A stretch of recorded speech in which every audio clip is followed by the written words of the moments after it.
Jangan ditutup-tutupi. Itu dari 2016 handphone Vina Eki nggak dibuka, CCTV nggak dibuka. Kalau itu dibuka, baru ketemu tuh pembunuh yang sebenarnya. Silakan ya, kalau nggak percaya. Udah dibuka saja itu handphone percakapan atau riwayat handphone Vina Eki, kemudian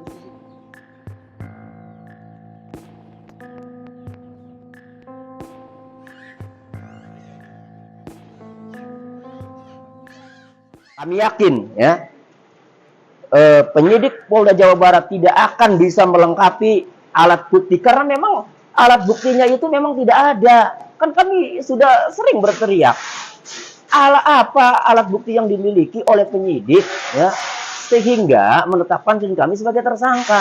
Tidak akan bisa hanya ijazah, KTP, kemudian raport ya, kemudian mencari-cari ada enggak afiliasi atau anggota geng motor, kemudian mencari-cari ada enggak jakmania garis keras anggotanya, kan hanya mencari-cari itu. Sementara alat bukti yang bisa menunjukkan Peggy Setiawan sebagai pelaku, sebagai pelaku yang melakukan tindak pidana pembunuhan, itu tidak ada.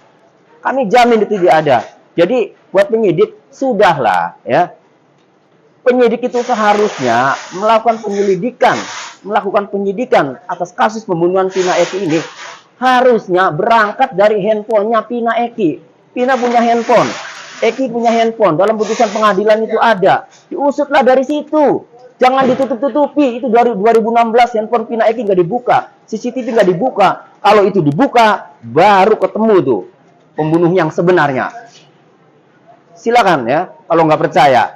Udah dibuka saja itu handphone percakapan atau riwayat handphone Vina Eki, kemudian CCTV-nya dibuka. Dibuka, masih ada itu CCTV-nya. Tanyakan ke Pak Ibtu Rudiana itu, yang pertama kali mengamankan.